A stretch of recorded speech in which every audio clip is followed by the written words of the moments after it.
All right. A few days ago, I decided to turn my attention towards Clair Binger's other acts motion. In that motion, he wants to include as evidence Kyle's schoolyard fight and the Pudgy's Tavern incident for the upcoming trial. The citation style, if you want to call it that, employed by this motion is strictly middle school level.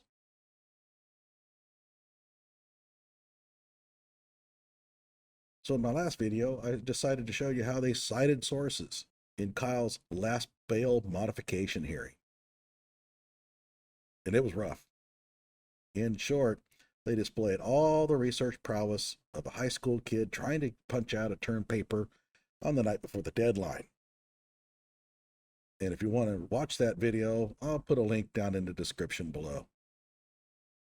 Now it's time to examine the other acts motion. This was filed on July 1st, 2021. And all I can say is, Judge Schroeder, if you fall for Binger's manure on this one, you need to turn in your robes. Hello out there, trying to get through. With his powerful brainwaves cradled in the warmth of reasoning, it's time for Johnnie Walker Dread to straighten you out on a thing or two. Emanating all the way from exciting Las Vegas, Oklahoma, it's the Johnnie Walker Dread Show. All right, here we go. Now, before we begin, there are two terms that will dominate our analysis of Binger's drivel: probative versus prejudicial. Probative essentially means, will this evidence help the jury decide on guilt or innocence based on the elements of the crime? And prejudicial means, will this evidence compel the jury to unfairly convict based on actions that are not elements of the crime?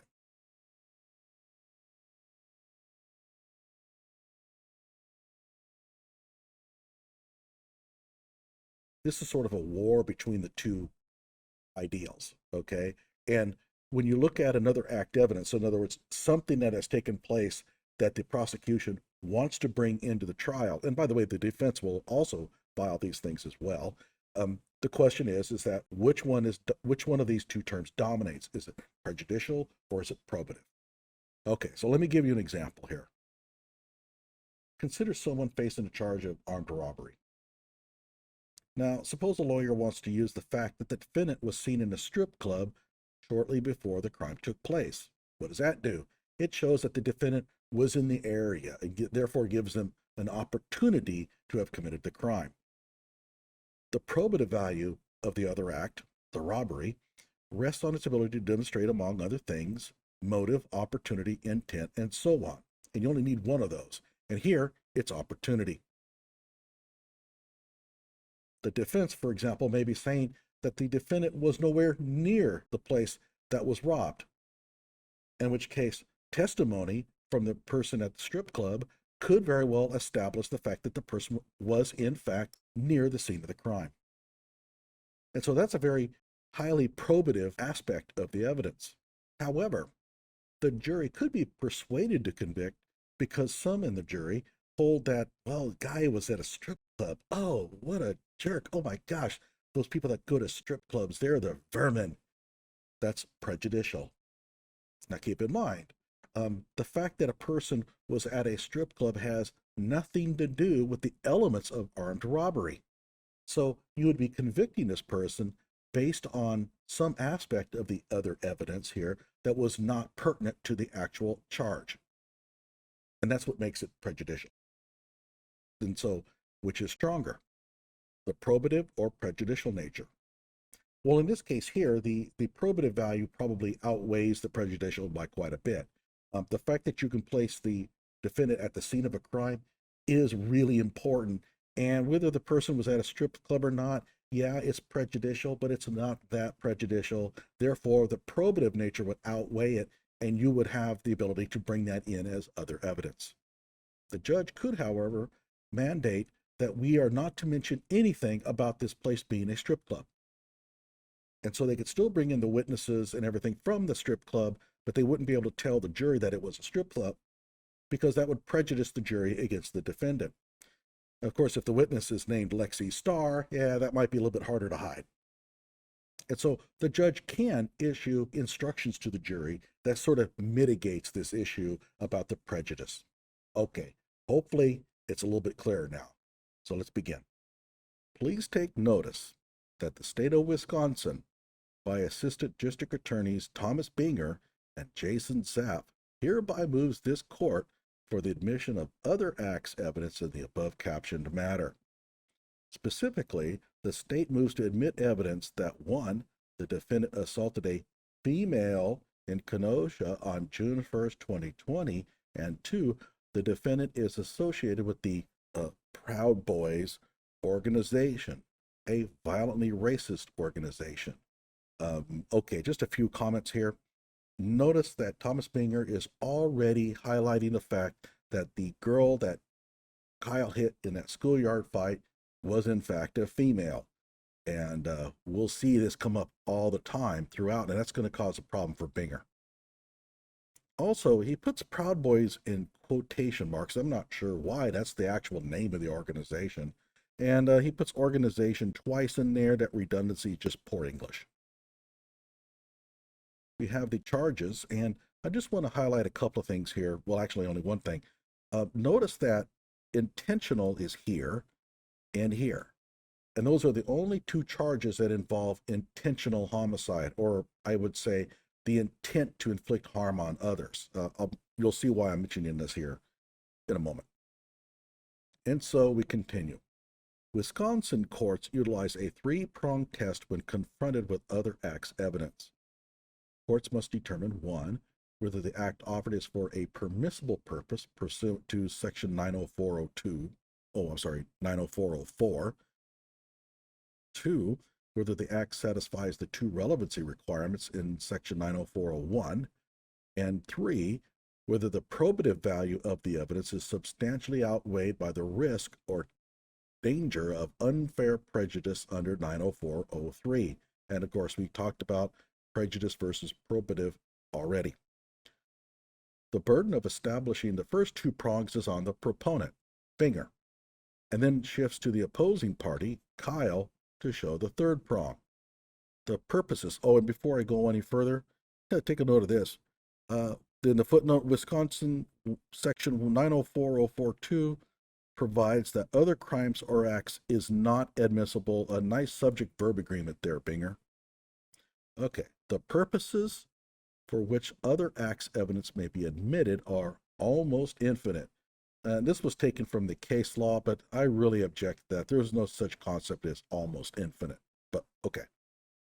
With the prohibition against drawing the propensity inference being the main limiting factor. What do they mean by that?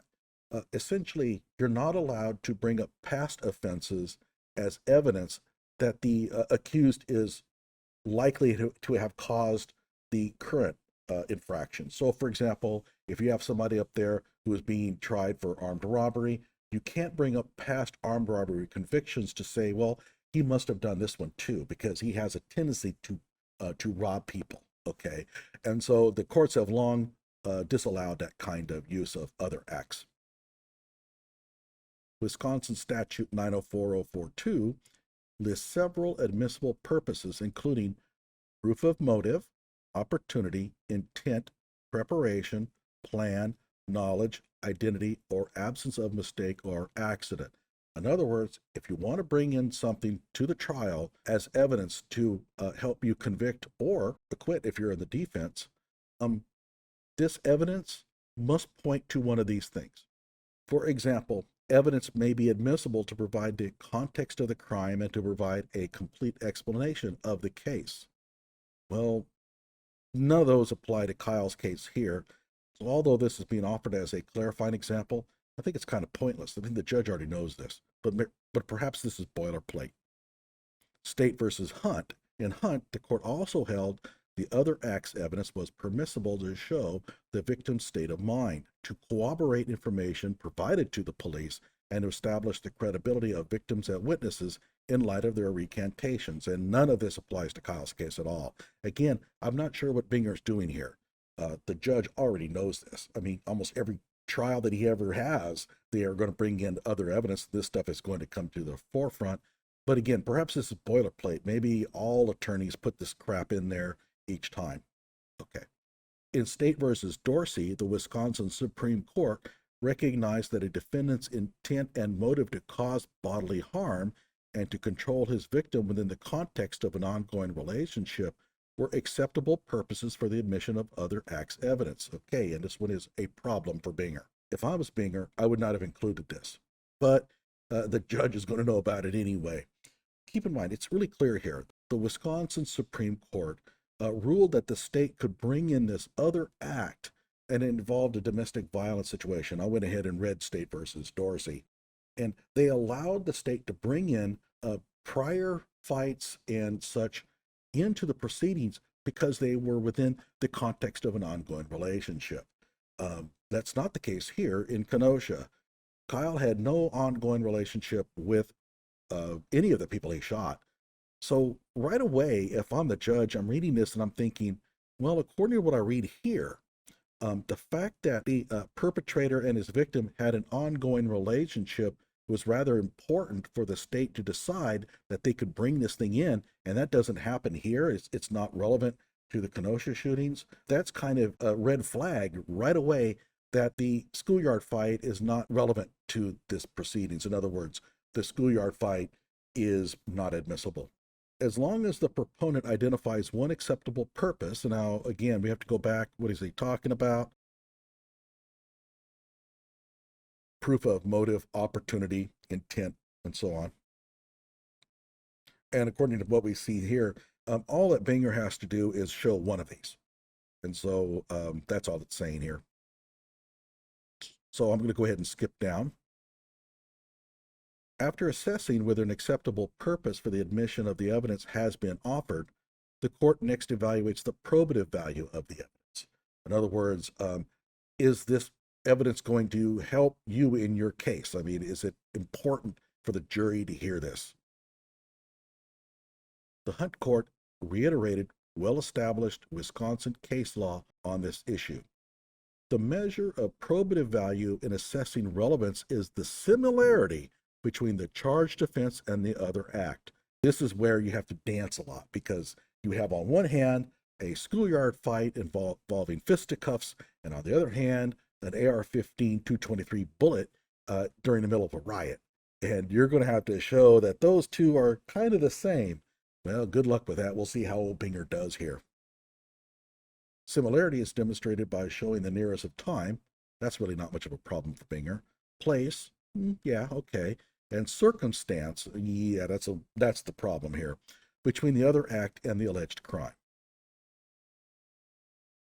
Furthermore, a defendant may not attempt to make certain evidence irrelevant by claiming that he will not contest certain elements of the offense. Yeah, I'm not sure this pertains to Kyle's case here. Kyle is making an affirmative defense, and so he is in a way acknowledging that the elements of the crime of murder, that his actions satisfy those elements. But he also has his affirmative defense that claims that it doesn't matter, I'm still innocent. So perhaps this is relevant. I don't know. I'm going to go ahead and skip it anyway. The final consideration in the next three-step Sullivan analysis is whether the probative value is substantially outweighed by unfair prejudice. At the third step of the analysis, the burden shifts to the defendant. Because the statute provides for exclusion only if the evidence's probative value is substantially outweighed by the danger of unfair prejudice, the bias is squarely on the side of admissibility. And he says, emphasized in the original, internal quotations omitted. Okay. If the probative value is close to or equal to its unfair prejudicial effect, the evidence must be admitted. So in other words, to deny the admission of this evidence, the prejudicial effect has to be pretty strong. Or at least a lot stronger than the probative value. Okay, so here's where Binger starts to make his case for each of these events. Event 1 is going to be the Schoolyard fight. Event 2 is going to be Pudgy's Tavern. All right, number 1, the court should admit evidence that the defendant assaulted a female, again, he mentions female, in Kenosha on July 1st, 2020, and the date now changes. Earlier it was June 1st, now it's July 1st. Interesting. We don't even know what month this occurred in. The defendant is charged with multiple serious felonies, several of which require the state to prove, among other elements, that the defendant intended to inflict a certain type of violence upon other individuals. And here we see Binger exaggerate. He says several of which require the state to prove intent. There was only two. The shooting of Gage and the shooting of Huber. The other ones don't involve intent. And this is how Binger just behaves all the time. He always does this. He exaggerates, you name it. He tries every trick in the book here. If I'm the judge, I come back and say, you identified several. Can you please list those for me? The prior acts of violence directed against the female subject, again, female subject, on July 1st, 2020, are offered to show the defendant's intent to cause bodily harm. But, go back. In State versus Dorsey, the Wisconsin Supreme Court recognized that a defendant's intent and motive to cause bodily harm, that's what he's gunning for, and to control his victim within the context of an ongoing relationship were acceptable. And so he's got a problem here. Kyle had no ongoing relationship with anybody here, and State versus Dorsey sort of indicates that an ongoing relationship is kind of important to establish in order for the evidence to be admitted. The prior acts of violence directed against the female subject, on that date, the defendant is seen in video footage near the lakefront in Kenosha. The defendant is present with several other people of a similar age. In the footage of the group of teenagers, two teenage girls are involved in what appears to be a heated argument, while the others of the group are standing by. At first, it appears the teenagers are going to break apart and go their separate ways, but something then sets off the two female teenagers, and they begin to fight. You know, this is supposed to be a formal document, a legal document. These colloquial terms like sets off, to me, is unacceptable. If you're going to make the claim that something reignited the hostility between the two female teenagers, then say so. But sets off? Come on. The defendant then suddenly involves himself in the fight. The defendant grabs one of the two female teenagers, who's wearing a black shirt, I guess that's somehow important, from the back as this female subject is grappling with another female. The defendant then begins to punch her in the back repeatedly with a closed fist. As this female teenager is pulled away from the defendant due to her ongoing struggle with the other female, the defendant chases after her. Not really, it was really just taking 2 steps towards her, and begins to punch her in the back again. Several other individuals then rush towards the defendant to break apart the parties, and the video ends shortly thereafter. Okay, so other than the fact that Binger tries to make it look like Kyle chased down the girl, this is fairly accurate. I don't have any problems with it. The prior act also shows a consistent motive. In both the July 1st, 2020 incident and the August 25th, 2020 incident, the defendant, an Illinois resident, willingly and intentionally put himself in violent situations in Wisconsin that do not involve him, in order to commit further acts of violence. Well, a couple of things. First of all, why are we making hay out of the fact that Kyle is from Illinois? What difference does that make? Well, it prejudices the jury.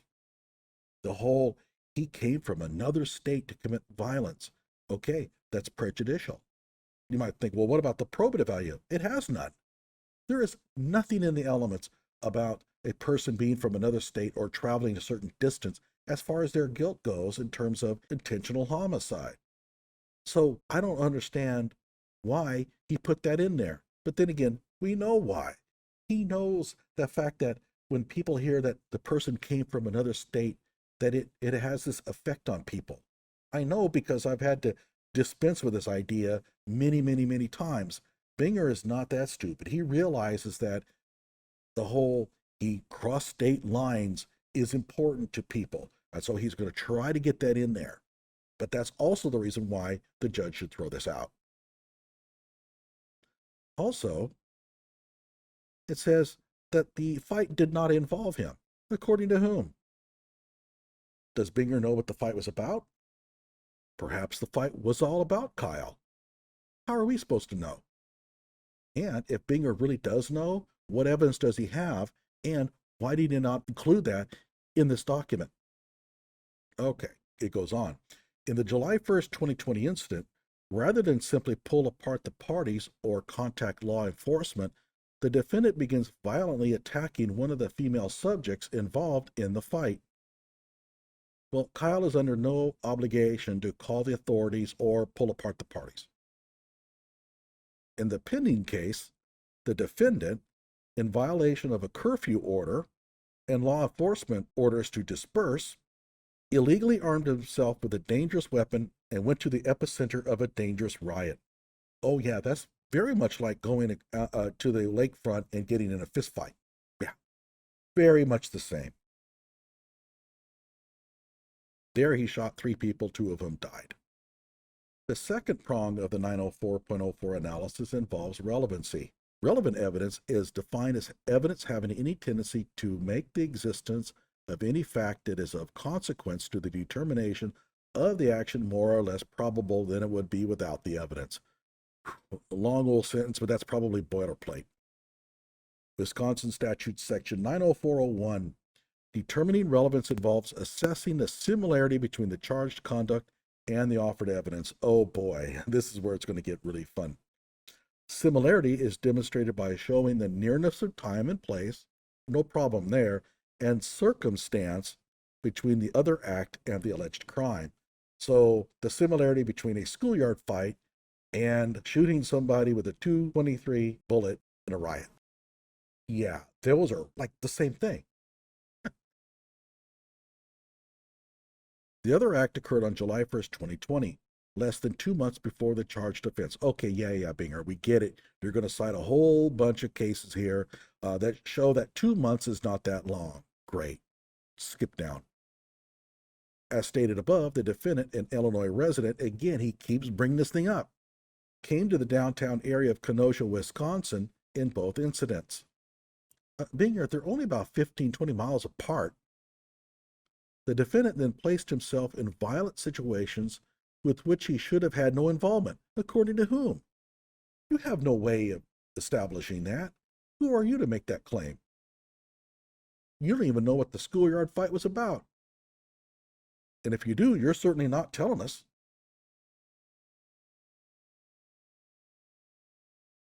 Also, should Kyle have had no involvement in the Kenosha riots? Well, we're having a trial that's coming up that will discuss what took place. You can't assume that. Kyle might be contending that he did have a reason to be there, that it did involve him. So, I don't know.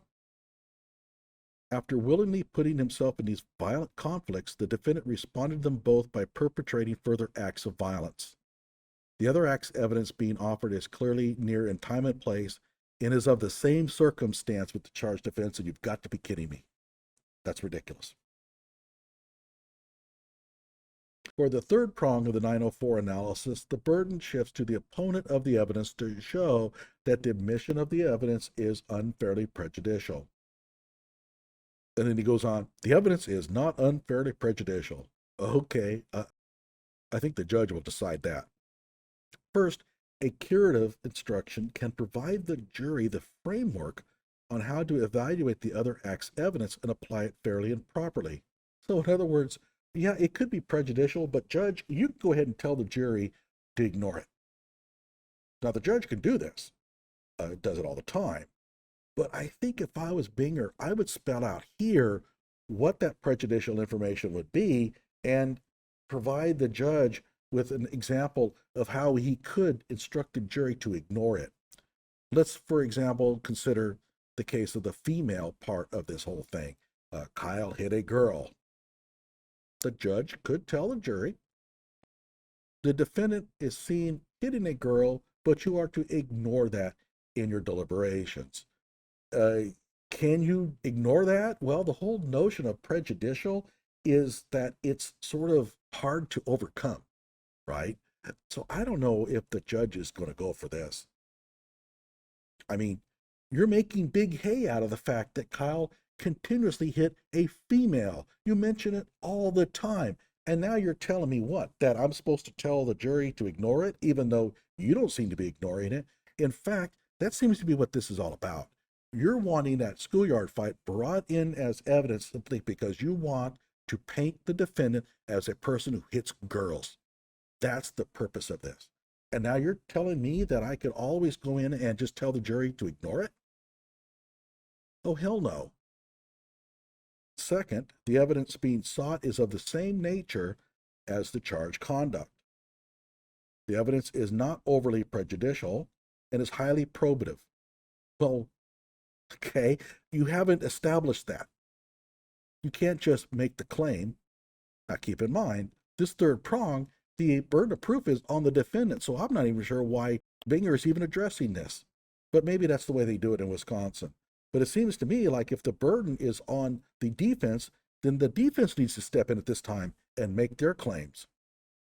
The state therefore respectfully requests the court admit evidence that the defendant assaulted a female on July 1st, 2020. The court should admit evidence that the defendant is associated with the Proud Boys organization. Yeah, this is where it also gets very interesting. On January 13th, 2021, the state filed a motion to modify the defendant's bond in this case based on the fact that he went to a bar and was seen with several members of the Proud Boys organization right after court on January 5th, 2021. The state incorporates that motion and its supporting affidavit into this motion. Yeah, I hope that the judge goes back and looks at that motion again, especially the citations. He essentially made a whole bunch of claims, Binger, that you could not substantiate. As that motion indicated, the Proud Boys are a violently racist organization whose members take pride in assaulting members of racial minorities, particularly Black Lives Matter protesters. Over the past year, members of the Proud Boys have violently attacked Black Lives Matter protesters and others in Seattle, Washington, D.C., Columbus, and Salem, Oregon, among other locations. Oh, he provides some footnotes here. I bet he is banking on the fact that the judge won't click on these. Well, we're going to. So let's open up here the first one. Now remember, what are these supposed to support? Members of the Proud Boys have violently attacked Black Lives Matter protesters and others in Seattle and these other locations. So here's the one from the Seattle Times. Proud Boys and Black Lives Matter activists clashed in a Florida suburb. Only one side was charged. When local Black Lives Matter activists started marching through the small coastal town of Newport Richey, Florida, this isn't Seattle. Let's go back. Seattle, Washington, D.C., Columbus, and Salem, Oregon, among other locations. Okay. I'm wondering if by Seattle, he was talking about this one, but this isn't Seattle. But let's go ahead and read on. If you look through this, and I already have, there is no mention of Proud Boys violently attacking anyone. This is all about them basically ignoring noise ordinances and the fact that they weren't charged for these crimes or ordinances. It has nothing to do with violent attacks on anybody. So right away, Seattle Times makes me wonder if that's the Seattle that we're talking about here.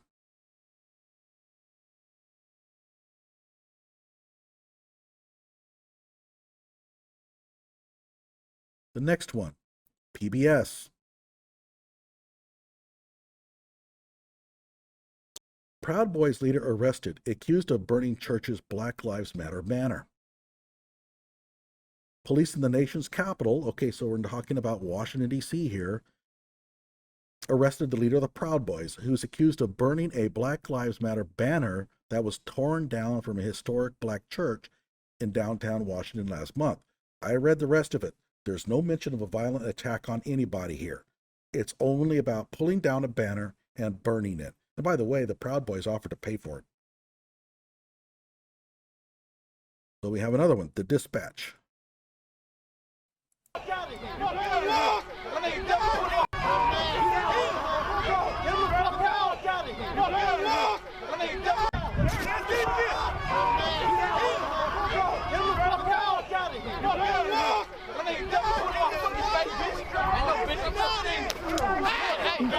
Alex felt that one.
What time is it?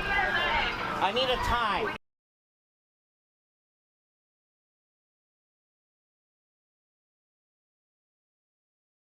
Okay, so after watching this one, I see one punch. And clearly it was a Proud Boy, and he's hitting a Black Lives Matter activist in Washington, D.C. The Statesman, Austin?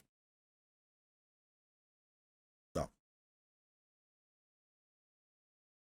All right. Multiple people arrested in downtown Salem protests. Okay, so here we're talking about Salem, Oregon. Yeah, you're an idiot. I didn't see anything here except for the one person using mace, but it's not clear he was a Proud Boy. So I'll go through here. Let's go ahead and hit Proud Boys on the old search. And it says, members of the far right-wing group Proud Boys patrolled the event and appeared to chase people from time to time. And I looked around. There's no more mention of Proud Boys or anything, so that's it. And it also says here, see also kansascity.com opinion editorials. Are you kidding me? You're sending a judge to an editorial to back up your claim that certain evidence should be admitted into a court trial? When is that appropriate? I'm telling you, I would be furious if I was the judge and saw that. But then again, I'm not a lawyer. Maybe that's standard routine, but I just would really reject that. Okay, so you have somebody who wrote an opinion, and you want me to click on a link to hear what that person has to say? Is he a friend of the court? Has he filed an amicus brief? If not, I don't want to hear him. I don't give a damn what he has to say. Okay, so let's go back and evaluate this claim.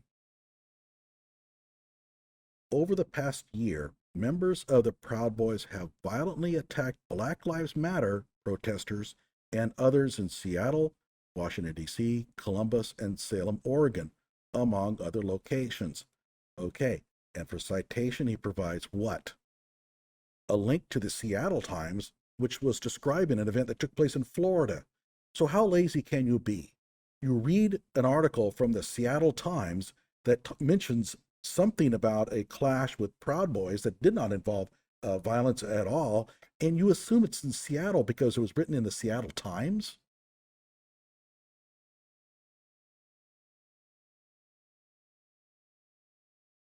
Of these citations provided to us, only one of them, the one in Columbus, showed a Proud Boy attacking a Black Lives Matter protester or anybody.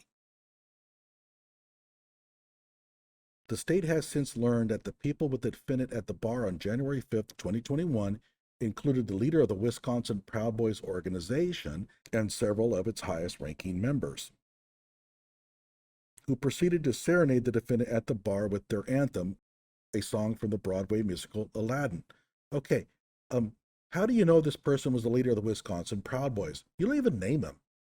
I would like to see some evidence of that here. How do you know that the people were members of the Proud Boys to begin with? What's the evidence for that? I'm not saying it's not true. I'm saying as if you're going to file a motion to include this because these people were members of the Proud Boys, I would think you'd want to include evidence to show that they were in fact members of the Proud Boys, and especially that one of them was the leader of the Proud Boys. The fact that you don't even mention the name of the person is kind of problematic. The defendant posed for pictures with the leaders of the Proud Boys organization while flashing their OK sign. Obviously, the defendant shares their beliefs and has, in fact, been named an honorary member of the organization. Obviously? Based on what? The fact that he just simply went to a bar with them? And the fact that they made him do this and for a picture? That means that he shares their beliefs? He may not even know they were members of the Proud Boys. He may not know anything about them. This is where you have to provide evidence of that fact. And I'm certain it's not obvious. You might say, evidently, the defendant shares their beliefs. Even that's a little bit strong. But obviously? Yep. This evidence is relevant and admissible because it goes to the defendant's motive and intent for coming to Kenosha on August 25th, 2020. All right, so did you hear that? Stop what you're doing. Listen. This evidence is relevant and admissible because it goes to the defendant's motive and intent for coming to Kenosha. So Binger is saying that Kyle was there in Kenosha that night because he was there as part of a Proud Boy movement, that he shared their beliefs, and he was there as a counter-protester to the BLM protest. However, there's no evidence to support that. They scoured his social media. If he shares their beliefs, they couldn't find it.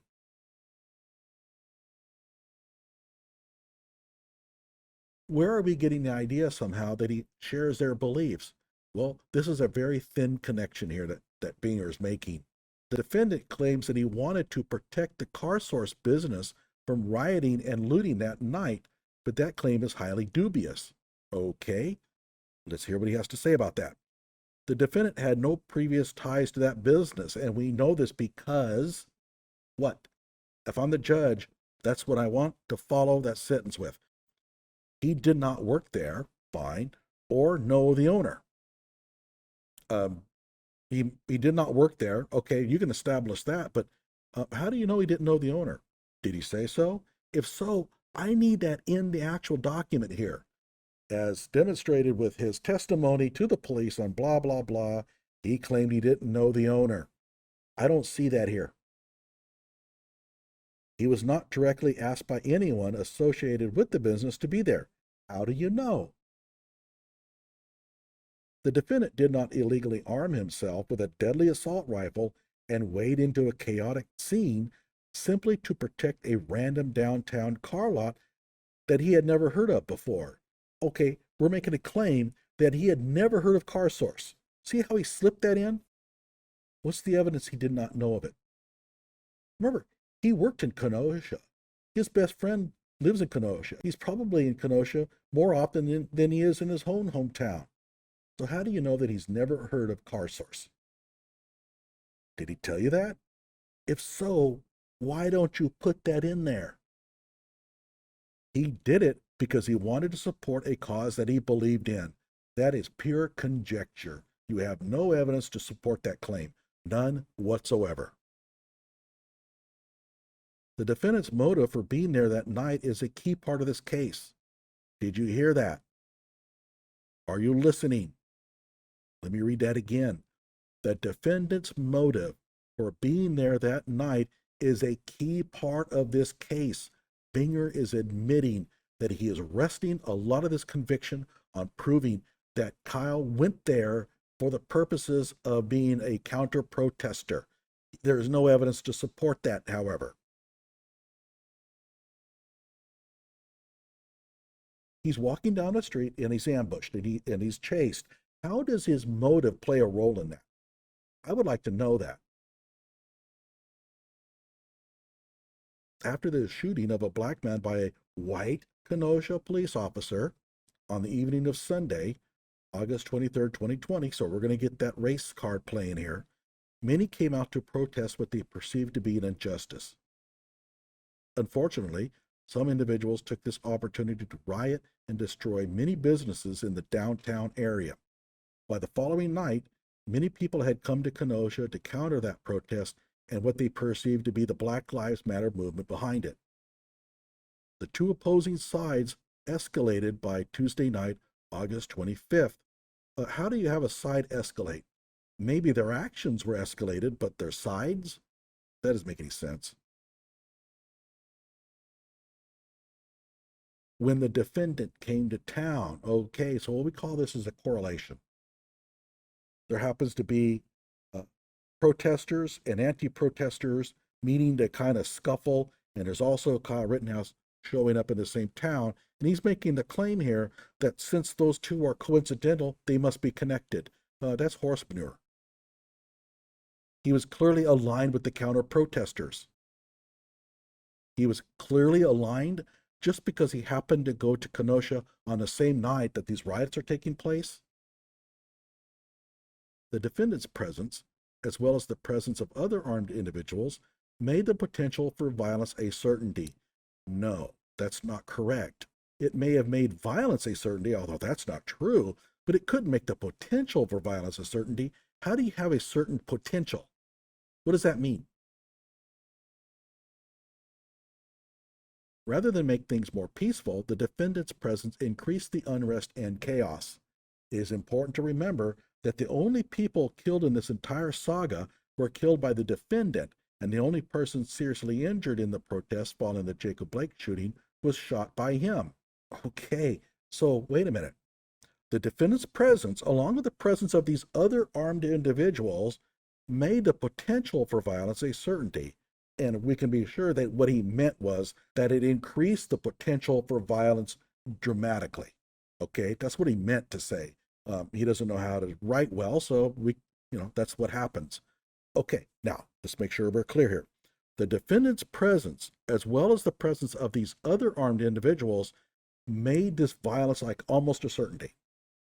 Okay, so my question is then, why was Kyle the only one that had to shoot people that night? He's admitting it, that Kyle was the only one that did. So if the presence of these other armed individuals and Kyle there made violence such a certainty, why was it that Kyle was the only one that had to open fire that night? Another question you could ask is, what was it about Kyle and not the others that made the potential for violence so high? And the answer is there really isn't anything. He acted like everybody else that night. Walked around with his rifle, just like everybody else. If Joseph Rosenbaum hadn't ambushed him, there would have been no violence that night. So how can you make the claim that the potential for violence was a certainty? The defendant deliberately aggravated the situation. Okay, show me the evidence of that. Come on. This is a motion you're filing. You're making a claim. The defendant deliberately aggravated the situation. Based on what? I mean, if you have him on video deliberately provoking somebody, then I think you need to make a mention of that, and you have to present it to the judge. It is anticipated that the defendant will attempt to assert the privilege of self-defense at trial. Yeah. His association with a violent racist group, which you really don't have any association other than simply the fact that he posed for pictures with them, is highly relevant to that assertion.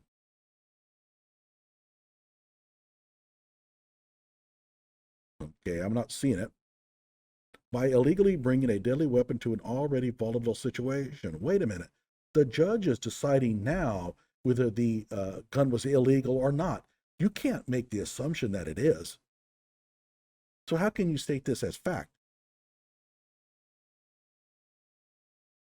The state contends that the defendant forfeited his right to claim self-defense. No, he has the right to claim self-defense. It just may be ruled that he didn't act in self-defense. God, this guy can't write. Simply put, the defendant was a clear and present threat to the safety of everyone out there that night. Well, okay, I'll let it slide. He was the aggressor. Based on what? There with the intent to violently clash with those opposed to his beliefs. Are you listening out there? Binger is making a claim. Kyle Rittenhouse was there that night to violently clash with people opposed to his beliefs. That's his case. That's what he's building his case around. If you wanted to know why Binger was pressing charges against Kyle, he's telling you. He's under the impression, a false one at that Kyle went there that night to cause mayhem based on his political beliefs. After all, that is exactly what happened in the end. And oh my God. Hey, I thought that lawyers were supposed to take a logic class. This is called begging the question. He's assuming the premise to prove the premise. Kyle went there that night to kill people. Well, how do you know? Because he killed people. That's his argument. I cannot believe it. I cannot believe this. This is absolutely inane. This is absurd. It was not the defendant who possessed the right to self-defense that evening. No, he has the right to self-defense. Maybe his actions were not consistent with that right, but he has the right to self-defense. We all have the right to self-defense. It was everyone else to defend themselves against him. Why did you put that in there? The rights of others to self-defense has nothing to do with Kyle's self-defense rights. Yes, Gage Grosskreutz had a right to self-defense that night. So did Joseph Rosenbaum. So did everybody. And just because Joseph Rosenbaum has the right to self-defense, that does not negate Kyle Rittenhouse's right to self-defense.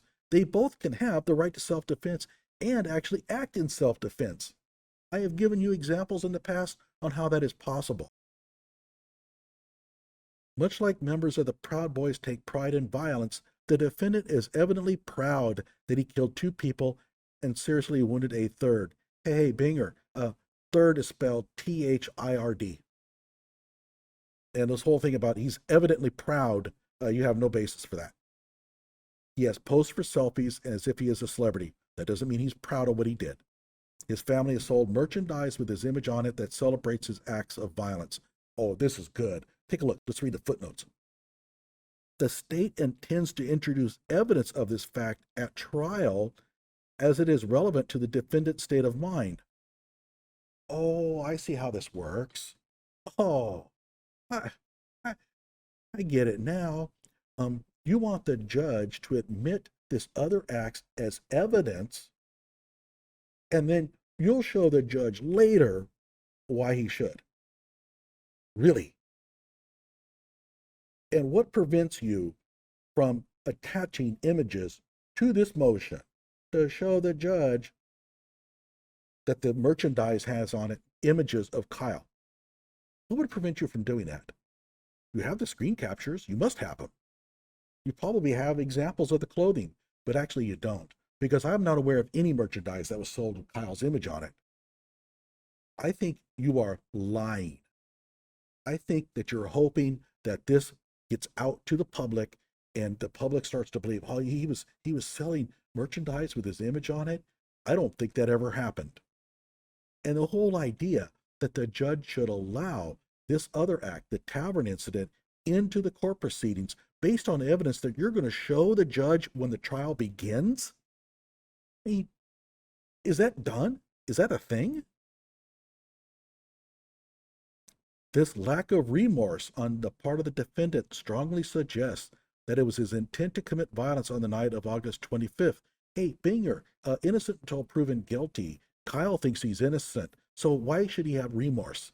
Huh? Why should he feel bad about doing something that he was in his rights to do?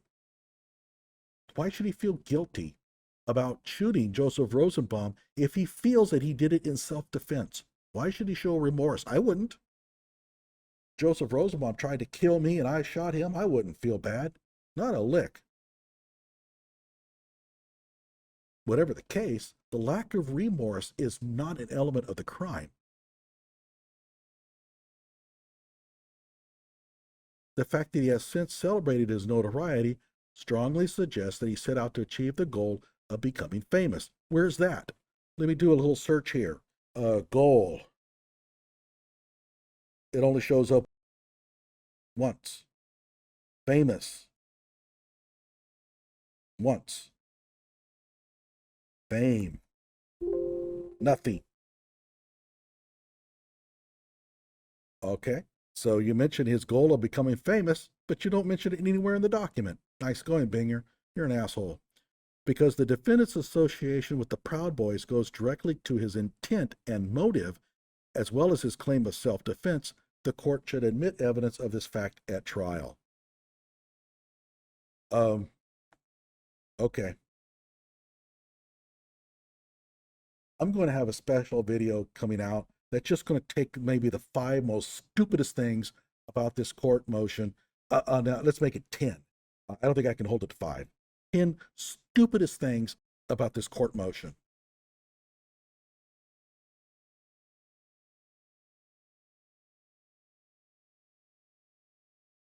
So will Judge Schroeder go along with Binger and Sapp's motion? Yeah, I can't imagine so. We'll see. Like my video and subscribe to my channel.